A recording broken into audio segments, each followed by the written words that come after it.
Tugasnya orang tua itu merestui dan mendoakan. Bukan karena otomatis karena mantunya anaknya maka kemudian dapat kedudukan, bukan karena kerja keras, integritas, kepribadian dan prestasi.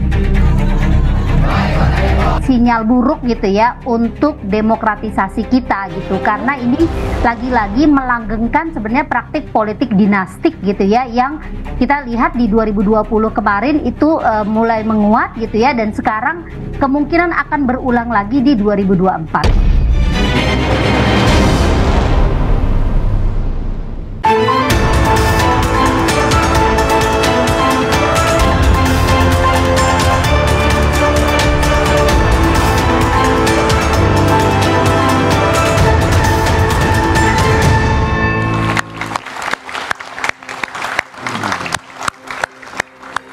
Selamat malam saudara, isu dinasti politik kembali jadi perbincangan publik. Rencana Kaisang turun gelanggang di panggung politik menambah panjang daftar keluarga Presiden Jokowi yang jadi pejabat publik. Putra bungsu Jokowi ini kabarnya akan ikut pilkada. Rencana ini menuai kritik dan juga polemik. Jokowi dituding tengah membangun dinasti politik. Pasalnya, putra sulung dan menantunya sudah lebih dulu jadi wali kota. Bobi di Medan, Gibran di Surakarta. Namun tudingan ini disanggah karena mereka dipilih publik dalam pilkada terbuka. Dan sebagai warga negara, mereka punya hak yang sama untuk ikut berlaga. Meski demikian, muncul kekhawatiran. Sebagai kepala negara dan kepala pemerintahan, Jokowi akan menggunakan kekuasaan untuk kemenangan Kaisang. Benarkah Presiden Jokowi sedang membangun dinasti politik guna melanggengkan kekuasaan? Kita akan bahas bersama dengan sejumlah narasumber yang sudah hadir pada malam hari ini. Tepuk tangan yang meriah untuk narasumber saya, Sigit Widodo, Ketua DPP PSI. Selamat malam. Selamat malam, Putra Nababan, politisi PDI Perjuangan. Selamat malam. Selamat malam, Asfinawati, Wakil Ketua STH Jentera. Selamat malam. Dan selamat malam untuk Muhammad Iqbal, juru bicara PKS. Selamat malam. Waalaikumsalam. Juga teman-teman mahasiswa dari Unika Atmajaya, UIN Jakarta, Politeknik APP Jakarta, UPN Veteran Jakarta, Universitas Budi Luhur, dan Politeknik Kesehatan Jakarta. Saudara, inilah Dua Arah. Saya Liviana Charlisa. Waduh, lagi dan lagi isu politik dinasti kembali jadi komoditi jelang kontestasi politik di negeri ini. Keinginan Kaisang Pangarep, putra bungsu Presiden Joko Widodo, masuk gelanggang politik jadi sorotan. Nah, tidak tanggung-tanggung, posisinya kepala daerah yang jadi incaran. Dengan restu Jokowi, Kaisang maju dengan percaya diri. Saya sudah mendapatkan izin dan restu dari keluarga saya. Insya Allah, dengan ini saya siap untuk hadir menjadi Depok pertama. Sebagai warga negara, niat Kaisang maju di kontestasi politik tentunya adalah hal yang biasa. Tapi tudingan politik dinasti pun tidak bisa dihindari. Apalagi putra sulung dan menantu Jokowi lebih dulu jadi wali kota. Saya melihat ini sebenarnya sinyal buruk gitu ya untuk demokratisasi kita gitu, karena ini lagi-lagi melanggengkan sebenarnya praktik politik dinastik gitu ya, yang kita lihat di 2020 kemarin itu mulai menguat gitu ya, dan sekarang kemungkinan akan berulang lagi di 2024.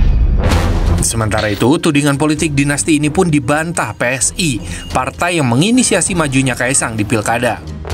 Dinasti itu bermasalah kalau dia diterapkan dalam satu sistem tertutup non-demokratis. Ada organisasi atau apapun gitu ya, di mana bapaknya punya kekuasaan tanpa batas untuk menentukan anaknya jadi sekjen, yang ini jadi apa, jadi macam-macam. Itu namanya dinasti, Mas. Tidak hanya dukungan, kritik dari internal partai pengusung Jokowi menarik pula untuk dicermati. Salah satunya datang dari politisi senior PDI Perjuangan. Apapun ceritanya dengan majunya Gibran dan kemudian Bobi di Medan, itu kita mesti waspadai, jangan ada tendensi menjadi satu dinasti. Dan kemudian dianggap kalau anaknya presiden bisa langsung jadi begini, gitu loh. Begitu juga Gibran membawa nama Jokowi. Tentu mereka itu betul-betul mesti lebih hebat lagi, lebih berprestasi lagi, gitu loh. Bukan karena otomatis karena mantunya anaknya maka kemudian dapat kedudukan, bukan karena kerja keras, integritas, kepribadian dan prestasi. Lantas benarkah ada politik dinasti di Terah Jokowi? Dan bagaimana pula dampak politik dinasti dalam kehidupan demokrasi di negeri ini? Benarkah ada politik dinasti di Terah Jokowi? Kita akan langsung sapa ke Mas Sigit. Mas, kalau PSI dituding melanggengkan kekuasaan Jokowi lewat Kaesang, apa respon Anda? Sebetulnya kan kalau kita lihat kekuasaan itu didapatkan dari suara rakyat ya. Artinya kalau kita bicara Jokowi akan melanggengkan kekuasaan ya kan, kalau katakanlah Mas Kaesang gitu di Depok, kemudian masyarakat Depok nggak mau, kan nggak akan bisa juga. Artinya yang dilakukan PSI saat ini hanya memfasilitasi agar Mas Kaesang bisa menjadi salah satu calon wali kota Depok di Pilkada 2024. Nah, kenapa mau milih Depok? Ini coba-coba. Sebetulnya enggak. Jadi ini kalau kita bicara kenapa kemudian PSI mencalonkan Mas Kaesang, ini sebetulnya merupakan aspirasi dari teman-teman di PSI Kota Depok sebetulnya. Jadi mereka menerima aspirasi dari masyarakat, kemudian mereka kayak dititipin nih, kalau bisa Mas Kaesang dong maju jadi jadi wali kota di Depok, karena Depok butuh perubahan setelah 20 tahun tidak berubah kira-kira. Oke, Depok butuh perubahan, Mas Iqbal, setelah 20 tahun nggak berubah, dan bisakah dirubah Kaesang? Respon Anda? Ya, saya kira itu adalah statement keputusasaan PSI terhadap Depok. Kenapa gitu? Karena dia nggak mampu mencalonkan kadernya sendiri. Sehingga dia mencari jalan gimana caranya instan bisa menang, kira-kira begitu. Karena saya sendiri juga tinggal di Depok, punya rumah di Depok, nyaman sekali, bagus, nggak ada masalah. Dan itu membuat kita semua berpikir ulang, apa indikatornya tidak ada perubahan itu. Oke. Bang Panda Nababan aja udah bilang, kayak Solo dan Medan nggak ada prestasi juga gitu loh. Jangan sampai nanti kita ini seolah-olah buruk muka cermin dibelah. Padahal kita nggak bisa nyari suara, kita nggak bisa mendapatkan hati masyarakat Depok. Tapi justru yang disalahkan adalah orang yang berkuasa. Oke, Mas Sigit, jadi ini cara instan kalau kata Mas Iqbal. Pertama saya harus membantah ya pernyataan Mas Iqbal gitu, karena Depok hari ini nggak baik-baik aja. Yang jelas kalau Mas Iqbal datang ke pasar-pasar itu isinya sampah, Mas Hari. Sama kayak di Medan, apa bedanya? Ya, artinya ada masalah. Sama kayak di Jakarta juga. Ada yang namanya pasar ya ada sampah. Gitu. Kemudian juga bahwa Depok 3 tahun berturut-turut menjadi kota yang paling termasuk kota yang paling intoleran di Indonesia. Itu kan versi siapa? Versi siapa dulu? Setara Institut, Mbak. Ya, Setara Institut kan bukan lembaga resmi, dia kan LSM. Masa LSM bisa menjadikan sebuah indikator sebuah kota itu bermasalah, kan aneh. Adalah intinya kalau tadi dinyatakan bahwa ini cara instannya PSI, sebetulnya enggak juga. Karena PSI selama ini memang selalu mendorong anak-anak muda untuk maju ke politik. Ya harusnya kenapa nggak giring aja sekalian ya kan? Atau Grace ya kan? Ini kenapa harus anak presiden? Oke, sekarang gini, pertanyaan gini, Mas Iqbal. Kalau ada tudingan gini, oh jangan-jangan PKS ini bersuara nyaring karena emang nggak pede bersaing sama anak presiden? Oh tidak, kita welcome sekali karena memang Depok ini adalah kota pendidikan. Pemilih Depok itu orang-orang rasional. Mereka adalah masyarakat yang berpendidikan, mereka adalah masyarakat urban yang tentu saja nggak sembarangan milih. Kalau PKS itu tidak bisa mengelola Depok, sudah lama Depok itu kalah. Oke. Tapi justru Depok bisa bertahan 3 periode sampai 4 periode, itu karena masyarakat Depok bisa melihat mana partai yang bisa memainkan peranan dan berprestasi. Jadi bukan karena PKS merasa terganggu karena PSI ngusung Kaesang ya? Oh tidak, silakan, kami sangat welcome sekali. Kader-kader di Depok itu sangat banyak. Kita kemarin Bapilunya Depok sudah mengeluarkan 3 nama. Oke. Ada Mas Imam Budi Hartono, anak supir angkot, alumni UI. Ada Mas Khalid, alumni UI. Ada Dr. Gamal Albin Said, dokter berprestasi. Itu calon-calon dari PKS ya? Iya. Oke. Gimana Mas Sigit? Saya agak tertarik nih dengan kemarin PKS mengeluarkan 3 nama. Karena sekitar sebulan yang lalu PKS itu bilang kalem aja, kami sedang konsentrasi di Pileg dan Pilpres.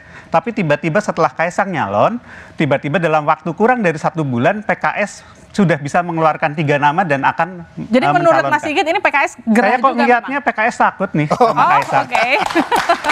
Justru itu menunjukkan bahwa PKS itu ready, siap. Mau hari ini, mau besok itu namanya udah. Ini PKS-nya ready, siap. Tapi saya tanya sama Mas Putra yang memang keluarganya Pak Jokowi memang di PDIP. Yang jadi pertanyaan saya, memang kalau misalnya Mas Kaesang dimajukan dari PSI bisa, Mas Putra? Kita bicara Depok ya. Kalau saya nggak salah, PSI tidak bisa mengusung di Depok. Belum bisa. Ya, PD Perjuangan itu telah memenuhi threshold gitu ya, artinya bisa mengusung. Tapi ini pilkada masih bulan November ya. November bukan yang ini. November 1 tahun 4 bulan lagi. Masih panjang Mbak, masih lama.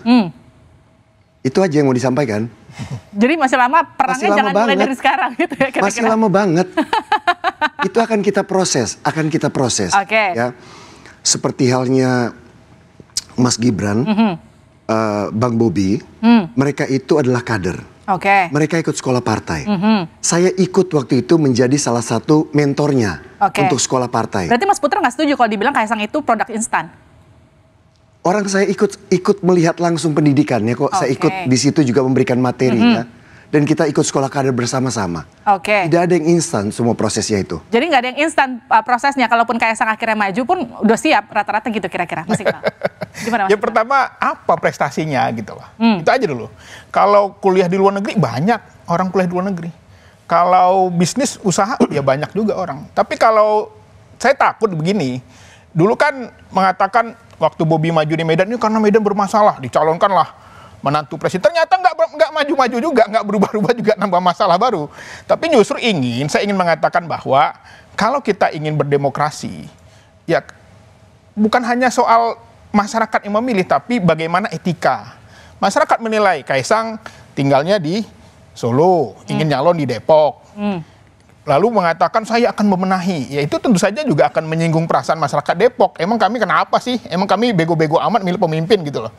Justru ini seharusnya ada baiknya juga dimulai dari proses. Misalnya nyalon legislatif dulu, nanti kalau menang. Tapi kata Mas Putra sudah ikut sekolah partai kok harusnya sudah siap? Ya harusnya memang dimulai dari tahapan-tahapan. Karena tadi kursi aja belum punya. Mbak Livi, sorry, yang ikut sekolah partai itu Gibran dan Mas Bobi. Dan bukan Kaisang. Mereka adalah kader. Tadi kan pertanyaannya kan itu. Jadi mereka sudah ikut sekolah kader dan mereka berproses.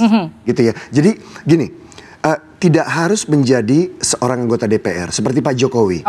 Pak Jokowi nggak pernah jadi anggota DPR, tapi Pak Jokowi adalah pengurus partai. Beliau jadi wali kota, beliau jadi gubernur. Tapi kalau Pak Ganjar kan jadi anggota DPR dulu, baru jadi gubernur, lalu calon presiden. Prosesnya itu macam-macam. Tapi dipastikan di PD Perjuangan prosesnya itu ada. Seperti saya setelah menjadi wartawan, saya sekolah kader dulu. Saya kerja dulu. Ya, kerja di mana-mana di partai, ada acara ini, acara itu dan lain sebagainya, baru kemudian mencalekkan diri. Dan hal itu dilakukan juga meskipun mereka adalah anak presiden atau mantu presiden. Nah, kemudian gini, meskipun mereka adalah anak presiden, tapi dengan munculnya Kaisang yang kemudian rencananya akan diusulkan oleh PSI begitu, ini membuat gerah PDIP nggak? Merasa dilompati nggak PDIP? Buat apa gerah? Artinya gini. Ini kan adalah hak dari Kaisang sendiri, aspirasi politik dia. Pertama, dalam rekrutmen politik, tentunya Kaisang ataupun Mas Gibran ataupun juga Bang Bobi melihat figur dari ayahnya. Seperti saya juga melihat figur ayah saya. Itu kan keinginan untuk tampil di politik, melayani masyarakat, itu kan muncul dari situ. Kan nggak salah. Kemudian berproses, dipilih oleh rakyat, itu udah paling benar. Derajat tertinggi dalam demokrasi itu adalah dipilih oleh rakyat, bukan ditunjuk. Jadi kalau political appointee sebagai menteri itu ditunjuk, ini dipilih langsung oleh rakyat. Itu yang membedakan. Rakyat sekarang juga enggak, maksud saya bukan tidak melek politik. Mereka punya media sosial, itu yang selama ini mengontrol dunia politik. Apakah itu Instagram, TikTok, dan lain sebagainya. Artinya gitu. Artinya Mas Putra mau bilang gini, semua orang berhak memilih dan juga dipilih. Apalagi misalnya meskipun dia berasal dari keluarga presiden. Mbak Aswin? Iya, saya mau keluar dari Depok ya, karena ini cuma satu contoh dan dia bisa berlaku di tempat lain. Dan bapaknya itu bisa siapa aja, bisa gantian juga nanti, gantian partai. Nah, pertama begini, kan semua orang nggak mungkin setara. Itu misalnya udah dijelaskan ada relasi kuasa tuh. Di dalam undang-undang TPKS, dan selain itu banyak cerita-cerita ya yang kesaksian langsung kita dengar di mana-mana, anggota partai berlama-lama untuk dicalonkan menjadi anggota legislatif aja sulit gitu, dia nggak pernah dipilih sama partainya. Jadi kita sulit untuk menghindar bahwa ada preferensi bahwa seorang anak pejabat, apalagi anak presiden, akan mendapatkan kemudahan-kemudahan tertentu. Dan berikutnya begini, karena ini soal etika ya, apakah kalau kita diberikan air sama orang di sekitar kita, bukan kita yang minta, tapi kita tahu orang yang ngasih air itu atau di sekitarnya juga ada kekurangan air. Kalau kita terima air itu, sikap mental seperti itu, sikap etis seperti apa? Itu nggak etis sama sekali. Meskipun dia nggak bisa dianggap melanggar hukum.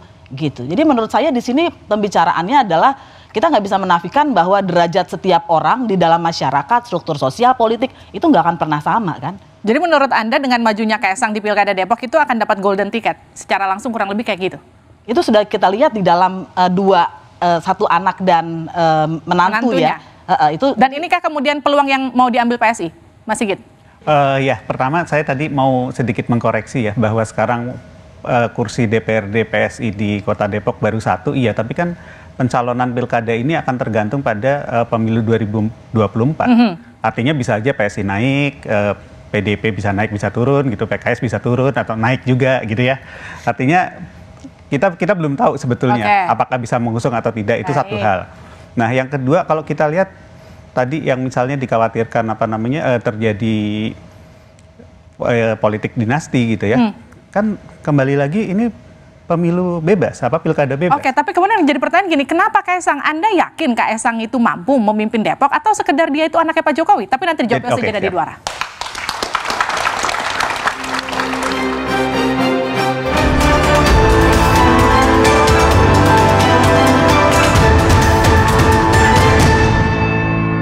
Dinasti politik itu kalau gitu ya, seseorang itu masuk ya proses dalam politik dan itu dibagi, disebar ke banyak partai, ini berbahaya. PD Perjuangan tidak punya ya.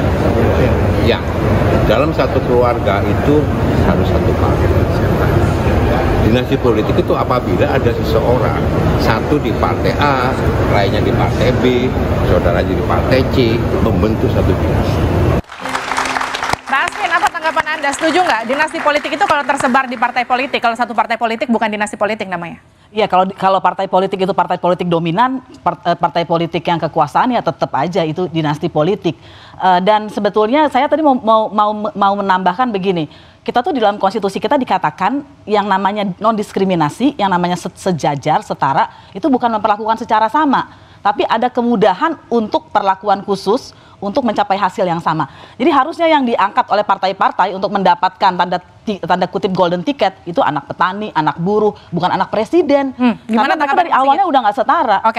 Oke, ya itu bisa diperdebatkan sih ya. Tapi kalau saya lihat Mas Kaesang ini bukan sekedar seorang anak presiden, bukan sekedar pernah kuliah di luar negeri seperti yang dikatakan Bang Iqbal, tapi kita melihat bahwa Mas Kaesang ini punya banyak bisnis yang sukses. Kemudian Mas Kaesang juga sukses menaikkan Persis yang tadinya dari divisi 2 ya ke divisi 1 misalnya seperti itu. Jadi kita melihat ada kemampuan manajemen yang sangat baik dari Mas Kaesang dan menurut saya itu salah satu yang dibutuhkan oleh Kota Depok. Gimana tanggapannya Mas Iqbal? Ya, saya kira itu prestasinya belum kuat lah untuk menjadi seorang kepala daerah ya, memajukan sepak bola gitu ya, itu bagus untuk jadi ketua PSSI saya kira. Tapi untuk jadi seorang kepala daerah yang pertama dia harus mendapatkan perahu, dia harus meyakinkan partai pengusung. Nah itu PR pertama itu.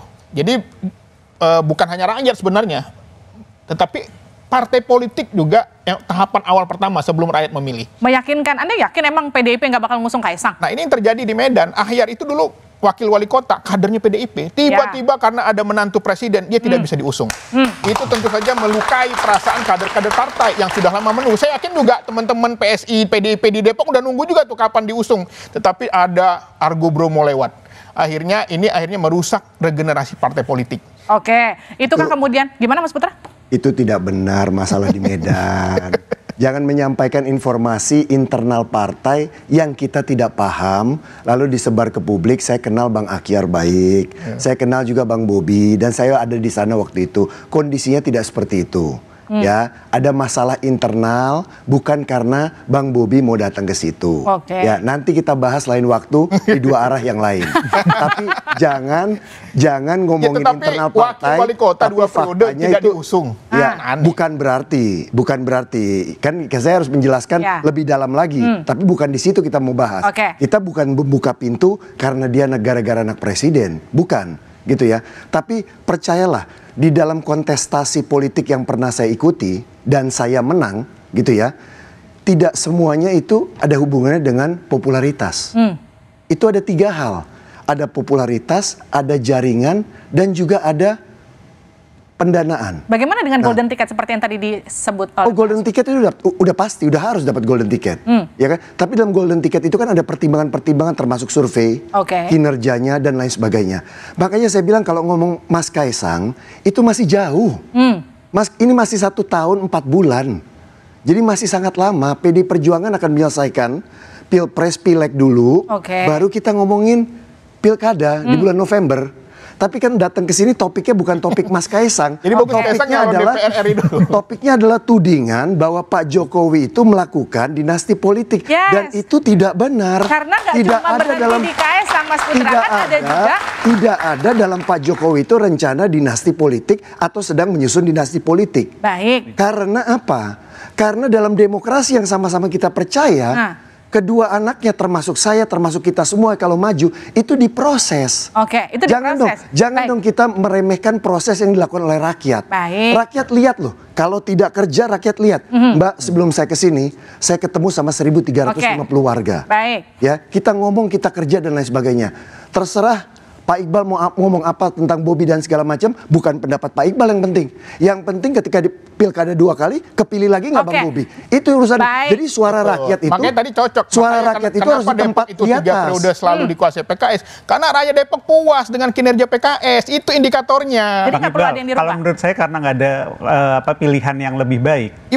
Artinya partai-partai yang selama ini mengusung musuhnya PKS lah ya, lawannya PKS itu tidak ada wakil. Depok itu selalu mengusung beberapa calon. Betul. Pilihan. Tapi tidak ada wakil yang betul-betul bisa, pertama tidak bisa mewakili anak-anak muda. Karena itu tingkat golput di Depok termasuk paling tinggi. Bahkan Pak Idris kemarin kalah dengan golput. Hartono itu anak muda. Dia calon DPRD. Tapi tidak mewakili anak-anak muda. Dan kebanyakan anak muda di Depok itu golput. Pak Idris kalah loh sama suara golput waktu 2020. Betul nggak? Ya tapi kan ini mau menangkan pemilu, pilkada. Ya betul, tapi artinya ketika anak-anak muda kemudian sudah bergerak dengan sosok yang namanya Mas Kaesang. Ya makanya saya katakan sebenarnya ini hanya strategi teman-teman PSI untuk menaikkan suaranya di Depok. Gitu. Untuk mengganti ini sebetulnya, untuk mengganti satu pemerintahan yang menurut kami sudah berjalan tidak benar. Makanya aneh, di tingkat nasional, koalisi perubahan, wah berubah, nggak boleh. Di Depok mau berubah, kita santai-santai aja, tetapi boleh. Sekarang yang jadi pertanyaan gini, emang kenapa sih Mbak Asvin, kenapa kalau misalnya Kaesang maju di Depok, kenapa kemudian banyak yang gerah? Kalau menurut Anda apa yang salah? Pertama, menurut saya begini, ini dia bisa di Depok, bisa di mana saja, tapi yang membuat banyak orang yang tidak berpolitik seperti bapak-bapak ini adalah ini anak presiden dan sebelumnya anaknya yang lain dan menantunya sudah menjadi kepala daerah. Memang orang Indonesia berapa jumlahnya sangat kurang kah untuk menjadi sampai harus satu keluarga jadi semua begitu? Betul. Dan begini, kan sebetulnya pemilu kita ini kan tidak, kita harus jujur tidak betul-betul terbuka. Pemilih itu betul memilih, tapi sudah disodorkan, terutama untuk pemilihan presiden. Dan para calon-calon presiden selalu mengeluh banyaknya uang yang dia harus keluarkan untuk itu. Itu suatu hambatan. Untuk dicalonkan untuk partai ada ribuan hambatan lagi yang bapak-bapak ini lebih tahu dari saya. Jadi bohong besar kalau kita bilang apa yang disodorkan itu adalah kebebasan murni mutlak dari rakyat yang memilih. Mas Putra, bohong besar kalau menurut Mbak Asvin. Iya, memang kalau Mbak Asfi melihat dari sisi, saya kan 25 tahun jadi wartawan ya. Jadi saya udah agak lengkap juga. Pernah ada di posisi Mbak Asfi, tapi sudah berkontestasi. Makanya saya undang Mbak Asfi berkontestasi gitu ya.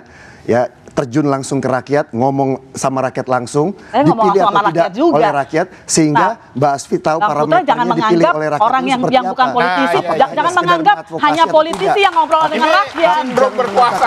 Jangan mengatakan bahwa politisi jangan meremehkan orang lain yang pergi ke pasar bercakap-cakap dengan rakyat. Kami adalah terdiri dari rakyat. Kami punya pengurus sampai ke tingkat RT, ke tingkat RW. Iya, tapi belum tentu orang yang tidak maju kontestasi tidak peduli pada rakyat. Justru dan kenapa para petugas ranting, petugas di desa itu tidak dicalonkan jadi presiden, tidak dicalonkan jadi kepala daerah? Kenapa harus anak presiden? Memang kurang mereka berbakti kepada partai. Ya, Mbak Asfi semuanya ya, kalau Mbak Asfi ngelihat dari luar ya, dan tidak pernah berproses di dalam, tidak pernah ikut berkontestasi juga ya, itu tidak segampang itu mengatakannya. Ini kita bicara terkait dengan elektabilitas dari seorang tokoh yang merupakan kader partai. Mereka digembleng. Mbak Asfi lihat ya, di partai itu ada orang ya, tadi ngomong soal anak ranting dan segala macam. Saya bergaul dengan mereka. Saya bergaul dengan mereka tiap hari Mbak Asfi. Ya? Dan mereka punya tugasnya masing-masing. Mereka punya tugasnya masing-masing. Nggak bisa Mbak Asfi mengatakan, kenapa nggak anak ranting yang maju? Kenapa nggak ini yang maju? Itu kan ada itu real politiknya. Itu real politiknya. Selalu yang menjadi calon presiden, selalu yang menjadi calon DPR dan lain-lain, itu punya sesuatu di atasnya. Waktu BPUPKI harus memilih bentuk negara apa. Mereka memilih republik dengan sederhana karena kita nggak mau jadi monarki. Monarki kenapa? Karena orang yang bisa menjadi pemimpin adalah anaknya. Kalau kita sekarang seperti ini, apa bedanya republik dengan monarki? Mbak Asfi nggak lihat ya Pak Jokowi sesuatu apa? Pak Jokowi dari mana? Pak Jokowi adalah kader. Pak Jokowi punya sesuatu apa ketika itu Pak Jokowi bukan anaknya, gubernur, itu berbeda. Kita bicara anaknya, gubernur kemudian jadi capres. Pak Ganjar sesuatu dari mana? Saya mau tanya.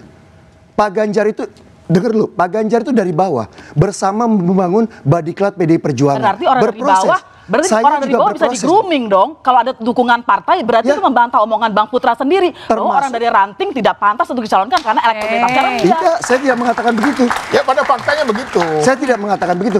Banyak anak ranting, anak cabang-cabang yang maju dan menang. Betul. Kalau ya, gitu di DKI Jakarta banyak mengangkat mereka. Partai-partai, saya kepingin mengangkat mereka. Bukan mengangkat anak presiden, anak wali kota, anak DPR. Jangan khawatir Mbak, kalau kita ngelihat ke 34 provinsi di mana banyak anak ranting kita, anak DPD yang maju itu banyak sekali kok.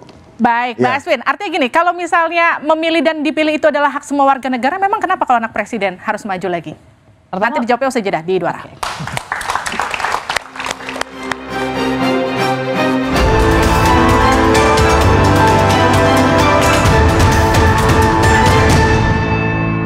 Siapapun punya hak pilih dan hak dipilih. Ya kalau rakyat nggak memilih gimana? Ini kompetisi, bukan penunjukan. Beda, tolong dibedakan. Kompetisi itu bisa menang, bisa kalah. Terserah rakyat yang memiliki hak pilih. Yang tadi Anda saksikan itu file di tahun 2019. Pak Jokowi kala itu membantah bahwa ia membangun dinasti politik. Yang kita kutip pernyataannya kurang lebih sama. Itu demokrasi dipilih dan juga memilih. Kira-kira orang bisa kalah, bisa juga menang. Mbak Asvin, emang kenapa kalau anak presiden mencalonkan? Yang mengerikan di Indonesia adalah tidak semua orang bisa sampai ke gelanggang untuk dipilih itu. Jadi hambatannya sudah banyak sekali. Karena ada partai untuk mencalonkan itu. Atau calon independen sulit sekali. Teman saya dicurangin. Ada banyak orang dicurangin. Jadi kita ini nggak sesederhana yang kelihatan bahwa hak setiap orang. Justru banyak orang tidak punya kesempatan untuk dipilih. Dan yang menarik sebetulnya Pak Jokowi tadi yang disampaikan yang sebelumnya. Itu pernyataan jujur beliau sebagai ayah kan. Sebagai orang tua gitu. Jadi nggak semua anak orang tuanya presiden. Sebagai orang tua saya bisa merestui, orang tua Mbak Livi bisa merestui Mbak Livi untuk menjadi apapun, tapi bukan presiden, itu bedanya. Oke. Jadi Mbak Livi, sebentar saya mau nyampaikan. Jadi di Pilkada 2018 atau 2020 atau 2021, ketika PDI Perjuangan maju dengan kandidat calon wakil wali kotanya adalah dari partai lain, itu calon wali kotanya ikut sekolah kader kita. Oke. Jadi meskipun dia dari partai lain, dia ikut dalam sekolah kita selama 10 hari untuk menyampaikan persepsi, ideologi dan program kerja kita. Artinya yang mau saya sampaikan adalah di dalam itu berproses. Kami melakukan psikotes, kami melakukan training, kami ada pendidikan sekolah kader dan lain sebagainya. Saya sekolah kader itu sama-sama dengan anak cabang. Satu-satu grup saya sama-sama. Anak cabang sama DPC dan lain sebagainya. Tidak melihat satu sama lain. Dan Ibu Megawati selalu mengatakan, kita ini semuanya sama. Yang membedakan adalah tugas kita. Tugas kita yang beda-beda. Ya, saya sorry Mbak Livi, saya belum tentu bisa mimpin partai. Tapi saya bisa jadi anggota DPR. Ya, tapi ada juga orang yang bisa mimpin partai, tapi belum tentu bisa dipilih, ya kan? Nah ini yang mau saya sampaikan di PDI Perjuangan. Ya kalau mbaknya lihatnya dari partai lain, ya mungkin silakan. Oke, Mbak Aswin. Iya, tadi kan ikutnya berapa Bang? 10 hari ya? Lebih, kita 10 hari dan beberapa kali. Iya. Mbak, sorry ya, manajer kampanyenya juga ada pelatihan, Bu. Ya, jadi pelatihan itu ada. Waktu itu ada dari ex tentara ikut pelatihan, dari kalangan kampus ikut pelatihan, dan semuanya ikut pelatihan. Lama sekali pelatihan dan bertahap semuanya. Dari penjelasan itu kita bisa lihat mungkin ada orang yang ini bukan ngomong PDIP saja ya.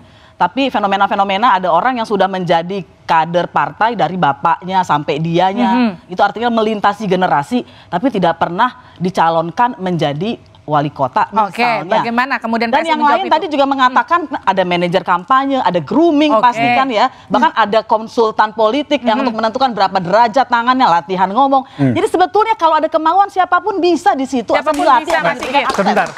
Saya sepakat bahwa untuk menjadi menjadi pejabat publik itu di Indonesia susah.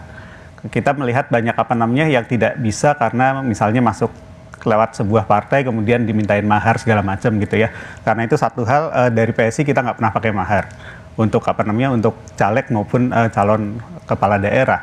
Nah, sekali lagi mungkin kalau kita bicara politik dinasti kita kembalikan ke demokrasi lagi kan. Kalau tadi dikatakan misalnya ada kader-kader yang sudah bekerja bertahun-tahun, kemudian katakanlah ada seorang calon katakanlah Mas Kaisang gitu ya yang kemudian masuk dan dicalonkan jadi wali kota Depok.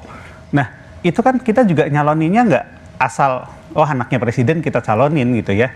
Tapi kan kita melihat bahwa ada keinginan dari masyarakat untuk mencalonkan Mas Kaisang jadi wali kota Depok.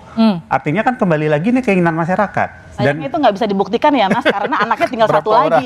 Kalau anaknya masih ada dua, maka orang bisa dipilih dan karena yang makanya nanti dikembalikan lagi ketika proses pilkada, Mas, rakyat yang akan menentukan dipilih atau enggak. Kalau PKS nanti memberikan wakil calon yang lebih baik ya pasti yang dipilih calonnya PKS kan gitu. Makanya saya seneng banget nih Mas Iqbal berkontestasi, nanti bisa melihat langsung. Kalau di dapil saya, ketua DPR incumbent saja kalah. Ketua DPR incumbent kalah. Seluruh incumbent kalah semuanya. Ya, jadi rakyat itu nggak mudah kok dibodohi. Ya, Mbak juga jangan mempersepsikan tiba-tiba rakyat tuh terperangah dengan ini ada pendekatan kekuasaan. Ini segala no. Tinggi, mohon maaf ya. Mbak jangan meremehkan rakyat, mengatakan bahwa kalau itu anak presiden, itu anak tokoh, itu langsung dipilih. Jangan begitu Mbak. Apalagi Mbak ngelihatnya dari atas gunung tidak pernah turun ke bawah. Nah, itu salah ini persepsi bahwa orang tidak masuk di konstitusi tidak pernah turun ke bawah salah. Jadi kalau kita ngelihat turun ke bawah, rakyat itu sindrom berkuasa ini susah ini. Sindrom berkuasa ini. Bukan. Bahwa seolah-olah orang yang tidak berkontestan tidak jadi anggota dewan itu adalah orang nggak peduli sama masyarakat. Kesannya begitu. Ini justru banyak teman-teman LSM seperti LBH, YLBH dan itu banyak membela dan mereka nggak pernah mengatakan kamilah yang paling bekerja. Tidak. Justru harusnya partai politik malu dengan banyak masyarakat yang justru mereka ikhlas. Kita juga kerja sama mereka. Harus digaji. Justru DPR tuh malu kalau turun terus digaji, dibayar lagi. Mohon izin Mas Iqbal ya. PDI Perjuangan turun ke bawah setiap hari, nggak ada yang gaji, nggak ada yang bayar. Yang anggota dewan kan digaji, dibayar. Loh, apa salahnya kalau digaji kita? Ya makanya nggak usah terlalu dibangga-banggain kali. Itu satu pekerjaan yang memang biasa, itu tugasnya. Loh, itu bukan prestasi, itu tugasnya rakyat. Nggak ada yang mengatakan itu prestasi. Kita Anda mengatakan seolah-olah hanya orang yang berkontestasi. Saya hanya mau mengatakan bahwa, Mas, percayalah bahwa itu diproses nanti dalam pemilihan. Diproses. Siapapun orangnya, mau anak presiden, atau anak tukang beca, atau anak mantan wartawan, seperti saya, itu diproses. Mau menang Panasonic 4 kali terkenal, kalau kalah ya kalah. Gimana ya, rakyat udah melek, nggak ada urusan. Semuanya lewat proses pemilihan. Makanya saya menduga bahwa PSI mengusung Kaisang ini hanyalah bagian dari istilahnya itu pansos saja. Gimmick pansos. Karena Kaisang ini kan pasti banyak pendukung Pak Jokowi. Jadi mudah-mudahan dengan mengusung Kaisang suara PSI naik gitu loh. Karena sedih juga partai seperti PSI yang mengusung isu tentang toleran, mengisu tentang kesetaraan. Tetapi justru melupakan kadernya sendiri. Gimana tuh Mas Sigit? Di Kota Depok. Ya kalau saya lihat sih yang disampaikan ya nggak kayak gitu ya. Artinya kita melihat bahwa satu, Depok itu butuh sosok pemersatu yang selama ini nggak ada nih untuk lawan PKS. Iya. Jadi selama ini nggak ada sosok yang betul-betul dimajukan oleh kelompok-kelompok yang di luar PKS yang serius nih buat melawan PKS. Mas Kaisang ini adalah sosok yang dibutuhkan untuk bisa mempersatukan semua kelompok nasionalis di Kota Depok. Kita kan kita punya rekam jejak kasus yang politik dinasti Ratu Atut di Banten yang kemudian kita bisa bilang politik dinasti itu memang rentan korupsi. Bagaimana kemudian Anda melihat ini dan kemudian memajukan Kaesang untuk dianggap melanggengkan terahnya Jokowi? Kita lihat rekam jejaknya Pak Jokowi sendiri lah.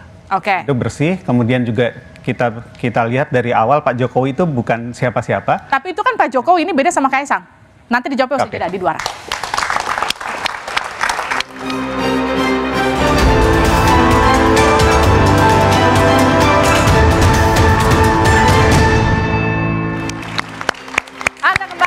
Kami di Duara, saya ke Mas Sigit. Mas Sigit tadi bilang melihat Kaesang itu melihat rekam jejaknya Pak Jokowi, tapi itu kan Pak Jokowi bukan Kaesang.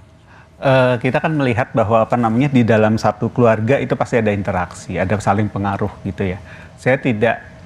Saya mengambil positifnya aja ketika seorang seorang kepala keluarga itu punya prestasi, kemudian sangat anti korupsi gitu. Itu kemungkinan akan menurun ke anak-anaknya gitu. Dan tidak akan jadi skandal Ratu Atut kedua?